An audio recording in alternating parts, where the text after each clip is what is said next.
This is indiscriminate, unnecessary spraying of herbicide right in the gutters, and it'll all get washed down into the creek.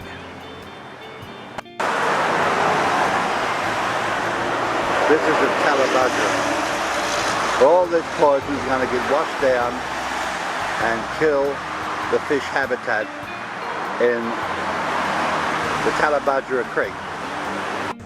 This stuff is so potent and it destroys all of the aquatic marine life, and a two-man team with a ride-on mow and a whippersnipper would do a better job and give employment to people than spending millions and millions and millions of dollars on this potent poison.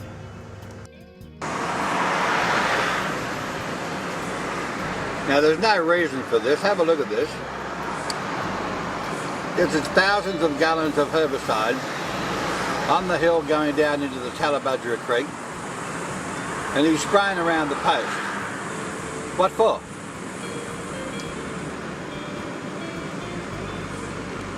Spraying in the underbrush. This is all going to wash down into the creek. It's useless.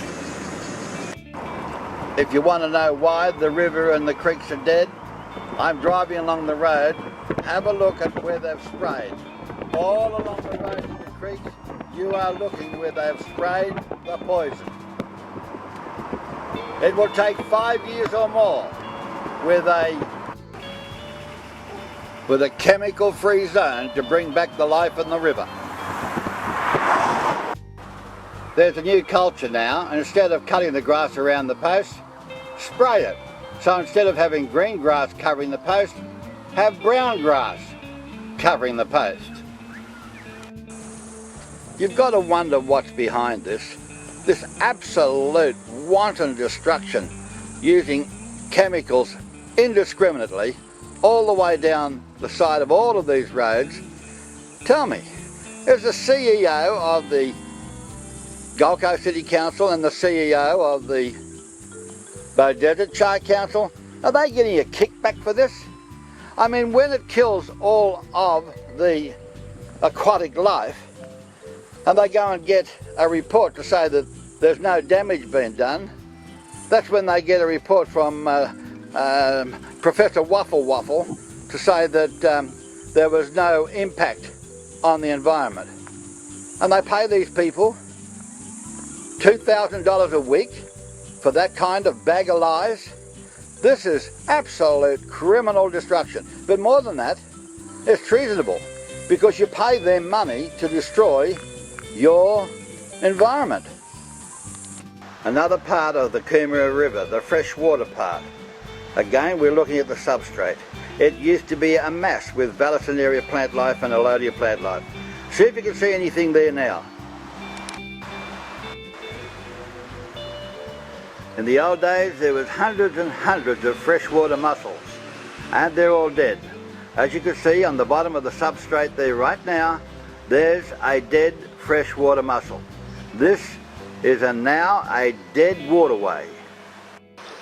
Now, this creek feeds the Coomera River, and again you can see there's not one skerrick of plant life. It is all being killed by the chemicals out of the Burleigh Desert Chai Council.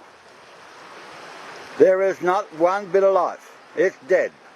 There's another part of the Coomera River, not one skerrick of aquatic plant life or fish life.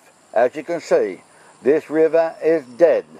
It's been killed by both the Gold Coast City Council and the Burleigh Desert Council. Normally, this creek would have rich green algae growing over the substrate and the rocks. As you can see, there is nil, not one skerrick, and the chemicals have killed the lot. And it will take 5 years of chemical-free zoning this area to bring back the life. Even over here in the shadows, there's not one blade of aquatic plant life. It's dead. Now here's another waterway in the Gold Coast area that has escaped the poison from the Gold Coast City Council indiscriminate spraying. Have a look in there. Have a look with me. Look into the water. You can see a lot of healthy plant life. This healthy plant life has been the medium for millions of fish. Have a look in there closely and you'll see millions of little baby fish. And you know what? There's no mosquito larvae in there. They don't have to spray these areas for mosquito. The fish eat the mosquito as part of the food chain. The only time they need to spray for mosquito larvae is in stagnant water, not in healthy waterways. Now you're looking at a close-up look of the Vallisneria aquatic plant.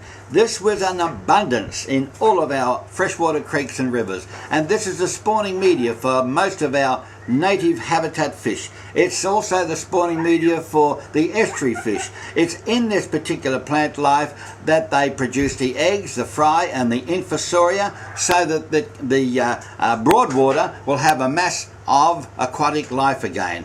And without this plant, nothing can be regained again in our broadwater to bring back the abundance of whiting and brim and flathead. As a matter of fact, 40 years ago you could go down the broadwater and you could catch a whole bucket full of whiting in half an hour. You'd be lucky to get one fish if you stood down there all day. And that's because they have killed the aquatic plant life with the poisons out of the council.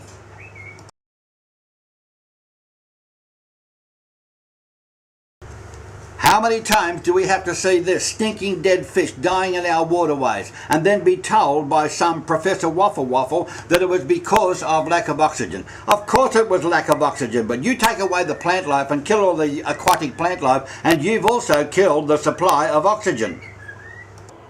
I know our creeks and rivers in Queensland. I've been here for 55 years, and back in the 60s I was teaching people on how to keep marine life. I was a successful breeder of both marine fish, local fish and exotic fish, and I can tell you that there is no more potent poison that's causing the damage that's coming out of the councils and the local government. It kills the zooxanthellae in the coral and anemones.